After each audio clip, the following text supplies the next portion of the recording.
Joining us now is former White House Chief of Staff and Senior Advisor at Bondi Partners, Mick Mulvaney. Mick, welcome. The US Senate released a damning report this weekend, you'd have to say, widening the catalogue of Secret Service errors that led to the attempted assassination of Donald Trump in Pennsylvania in July. Now, perhaps the most concerning revelation, and there's plenty of them in this report, is that an agent who had only informal training with drone equipment had to call up a toll-free tech support hotline for help to get this drone in the air, which ended up delaying security operations that would have involved surveillance drone equipment that could have potentially seen crooks much earlier. I mean, how does something like that happen? That is a great question, and we don't know is the answer. It has been a complete failure of process, a complete failure of coordination, a complete failure of leadership. It's a miracle that Donald Trump survived this. It really did. As we've often said, when a plane crashes, 20 different things have to go wrong at the same time. That's what happened here. Everything imaginable went wrong at the exact same time. The issue with the drone is just mind-boggling. The fact they were using texting instead of calling, which sounds like it's not that big a deal, except think about the time it takes to text as opposed to just talking on the phone. The lack of coordination between the local officials and the federal officials, the lack of communication. Many of the state people had actually drawn attention to the shooter, but somehow that didn't get to the people actually around former President Trump. So no, it's been a series of just mind-boggling hearings at the Senate this week. My guess is there'll be major changes in the Secret Service. There's already been some of that, of course. We now have an acting director instead of a regular director, so there have been changes already. But this will go down. This will be a case study for the United States Secret Service for decades to come. Oh, too right. And I mean, even revelations in there that once they were aware there was a possible active shooter, that they didn't even think at that point to get Trump off the stage, like it didn't cross their minds.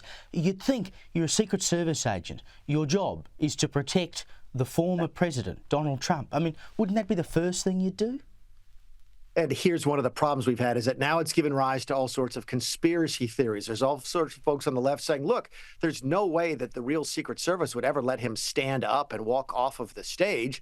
Clearly, this must have been staged. And that narrative is now making its way through the progressive left, when the real explanation is simply just rank incompetence. It was clearly the B team, the C team, the junior agents assigned to the former president, which in this environment is unforgivable. And of course, it was not forgiven. There's already been changes to leadership at the United States Secret Service. Look, if there's a silver lining here, it's that the protection levels for former President Trump have been dramatically increased. And as a result of that, in part, they were able to forestall this second assassination attempt just a few weeks ago. My fear is that if they had not made those changes, then the assassination attempt in Palm Beach just a couple of weeks ago may have turned out differently. Yeah, and I suspect it won't be the last one either. While we're talking about this day back in July, Trump's team have announced that on the 5th of October, which is the 6th of October in Australia, the former president is going to return to the site of the incident in Butler, Pennsylvania, and that'll be exactly 1 month away from the November 5th election. It's a symbolic moment. It is, and it's classic Trump. Look, the man has his strengths, he has his weaknesses. We all do. But I think this entire episode has sort of given an insight into the man that wouldn't ordinarily come out. The fact that he stood up on the stage and defiantly encouraged people to fight, raised his fist in the air while he's bleeding from the head, that's an insight into Donald Trump. The fact that he's choosing to go back to the same location just a month before the election, this is Donald Trump. So it's one of the reasons he's been as successful as he has. And again, he has his weaknesses. We all do.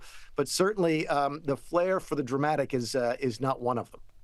Well, speaking of weaknesses, I talked about this at the top of the program. Trump is now under a bit of pressure to debate Kamala Harris again because she's accepted an invitation from CNN to have another debate in October.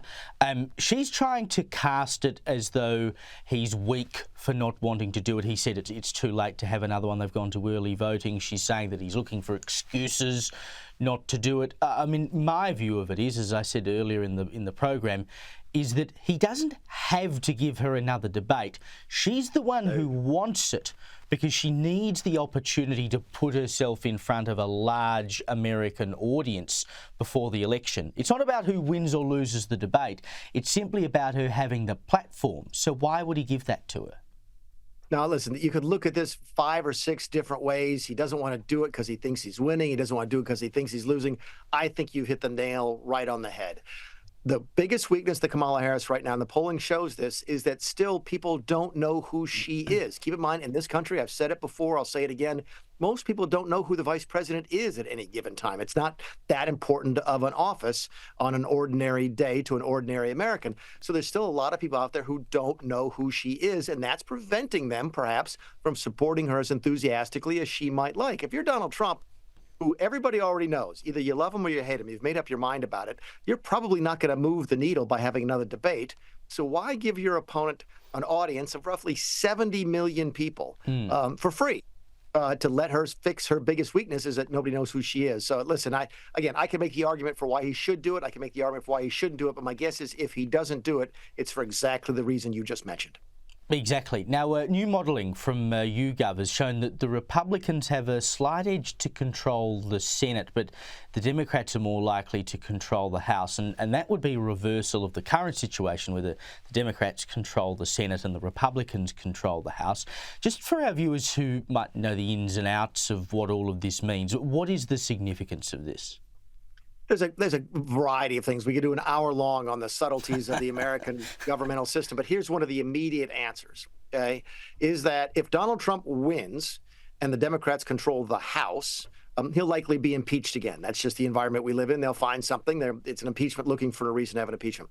If Donald Trump wins and the Republicans control the Senate, it will be much easier for him to get his cabinet confirmed, to get judges confirmed, to get ambassadors confirmed, et cetera. So that's one of the things that sort of changes. And Donald Trump knows this, which is why I think you've seen him be in some places and engaging in some races that you might not expect. He was in New York last week, for example, where there's a couple of very, very close House races. Donald Trump does not want to win and see the Democrats control the House.